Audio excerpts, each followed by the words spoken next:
Last ಎಪಿಸೋಡಲ್ಲಿ ನಾವು ತಿಳ್ಕೊಂಡ್ವಿ ಕರ್ತನ್ನ ಹೇಗೆ ಹೆಚ್ಚಾಗಿ ನಾವು ಪ್ರೀತಿ ಮಾಡೋದು ಅಂತ. ಹೇಗೆ ಅಂದರೆ ಅವ್ರನ್ನ ಮೊದಲು ನಾವು ಪ್ರೀತಿ ಮಾಡೋದ್ಗಿಂತ ನಮಗೆ ಗೊತ್ತಿರಬೇಕು ಅವರು ಎಷ್ಟು ಪ್ರೀತಿ ಮಾಡ್ತಾರಂತ. ಅವರು ಎಷ್ಟು ಪ್ರೀತಿ ಮಾಡ್ತಾರೆ, ನಮ್ಮ ಮೇಲೆ ಎಷ್ಟು ಪ್ರೀತಿ ಇಟ್ಟಿದ್ದಾರೆ ಅಂತ ಗೊತ್ತಾದ್ಮೇಲೆ ನಾವು ಪ್ರೀತಿ ಮಾಡೋಕ್ಕೆ ಸಾಧ್ಯ ಆಗುತ್ತೆ.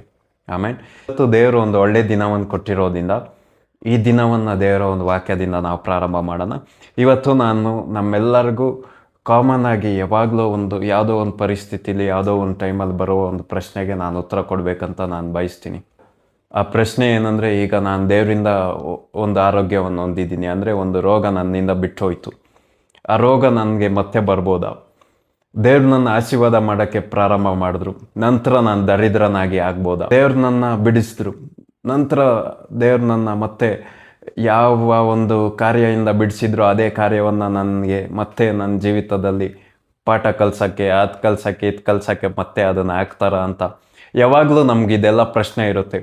ನಾವು ಬಿಡುಗಡೆ ಹೊಂದಿರ್ತೀವಿ, ಮತ್ತೆ ಅದೇ ಒಂದು ಸೈಕಲಲ್ಲಿ ನಾವು ಸಿಗಾಕೊಂಡಾಗ ನಾವು ಅಂದ್ಕೊತೀವಿ ನಾವೇನೋ ಒಂದು ಪಾಪ ಮಾಡಿದ್ದೀವಿ. ಇದನ್ನು ಸತ್ಯವೇದದಿಂದ ಈ ಒಂದು ಪ್ರಶ್ನೆಗೆ ನಾವು ಉತ್ತರವನ್ನು ಹುಡುಕಿದ್ರೆ, ಒಂದು ಕಾರ್ಯ ನಾವು ವಿಮೋಚನೆ ಕಾಂಡ ಓದುವಾಗ ನಾವು ತಿಳ್ಕೊಳ್ಬೋದು. ವಿಮೋಚನೆ ಕಾಂಡ, ಯಾಜಕ ಕಾಂಡ, ಅರಣ್ಯ ಕಾಂಡ, ಧರ್ಮ ಉಪದೇಶ ಕಾಂಡ, ಇದೆಲ್ಲ ಓದುವಾಗ ನಾವು ಒಂದು ಕಾರ್ಯವನ್ನು ನಾವು ತಿಳ್ಕೊಳ್ಬೋದು. ಜನ ಐಗುಪ್ತ ದೇಶಕ್ಕೆ ಹೋಗ್ಬೇಕು ಅಂತ ಅನ್ಕೊತಾ ಇದ್ರು. ದೇವ್ರೇ ನಾನು ಇವ್ರನ್ನ ಐಗುಪ್ತ ದೇಶಕ್ಕೆ ಕಳಿಸ್ತೀನಿ ಅಂತ ಹೇಳ್ತಾ ಇರಲಿಲ್ಲ. ಅಂದರೆ ದೇವ್ರು ನನ್ನ ಒಂದ್ಸಲಿ ಬಿಡಿಸ್ತಾರ, ಅವರು ಅದು ಬಿಡುಗಡೆ ಪರ್ಮನೆಂಟ್ ಆದ ಒಂದು ಬಿಡುಗಡೆ. ದೇವ್ರು ಒಂದು ಸಲ ನನಗೆ ಆರೋಗ್ಯ ಕೊಟ್ರ, ಈ ಆರೋಗ್ಯ ನಾನು ಇರೋವರೆಗೂ ಅದು ಹಂಗೆ ಇರುತ್ತೆ. ವಾಕ್ಯದಲ್ಲಿ ಈ ರೀತಿಲಿದೆ, ಯೆಹೋವನ ಆಶೀರ್ವಾದ ಜೊತೆ ವ್ಯಸನ ಕೂಡಿ ಬರೋದಿಲ್ಲ ಅಂತ. ಅಂದರೆ ದೇವ್ರ ಆಶೀರ್ವಾದ ಮಾಡದ ಅಂದರೆ ಅದಲ್ಲಿ ದುಃಖನ ಸೇರಿಸಿ ಕೊಡೋದಿಲ್ಲ ಅಂತ.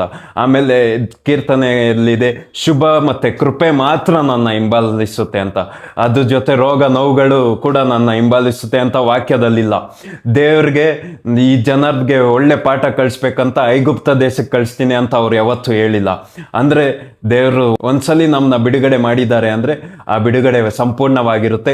ಈ ಸತ್ಯ ನೀವು ತಿಳ್ಕೊಳ್ಳಿ, ಈ ಸತ್ಯ ನಿಮ್ಮ ಹೃದಯದ ಒಂದು ಅಲ್ಗೆಗಳ ಮೇಲೆ ಅದು ಬರೆಯಲ್ಪಡ್ಲಿ. ಈಗ ಯಾವುದು ಆ ಸತ್ಯ ಅಂದರೆ, ದೇವರು ಒಂದ್ಸಲಿ ಬಿಡುಗಡೆ ಮಾಡಿದ್ರೆ ಮುಗೀತು. ಅದು ಮಗನ ಬಿಡಿಸಿದ್ರೆ ಅದು ಪರಿಪೂರ್ಣ ಬಿಡುಗಡೆ, ಮಗನ ಆರೋಗ್ಯ ಕೊಟ್ಟರೆ ಅದು ಪರಿಪೂರ್ಣ ಆರೋಗ್ಯ, ಮಗ ಒಂದು ಕಾರ್ಯವನ್ನು ಬದಲಾವಣೆ ಮಾಡಿದ್ರೆ ಅದು ಪರಿಪೂರ್ಣವಾಗಿ ಅದು ಅಲ್ಲಿಗೆ ಮುಗೀತು. ಅದು ಡನ್ ಡೀಲ್. ಅದು ಮತ್ತೆ ಅವರು ಅದನ್ನು ವಾಪಸ್ ನಮ್ಮ ಜೀವಿತದಲ್ಲಿ ಅನುಮತಿ ಕೊಡೋದಿಲ್ಲ. ಈ ಸತ್ಯವನ್ನು ನಾವು ತಿಳ್ಕೊಳ್ಳುವಾಗ ಏನು ಮಾಡ್ತು, ನಾನು ನಂಬ್ತಾ ಇದ್ದೀನಿ, ಒಂದು ಬಲವಾದ ಒಂದು ಬಿಡುಗಡೆ ನಮ್ಮೆಲ್ಲರ ಒಂದು ಜೀವಿತದಲ್ಲಿ ನಡೀತಿದೆ.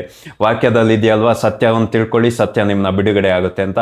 ಅದೇ ಈಗ ನಿಮಗೆ ಆಗಿದ್ದು. ದೇವ್ರು ನಿಮ್ಮನ್ನ ಆಶೀರ್ವಾದ ಮಾಡಲಿ.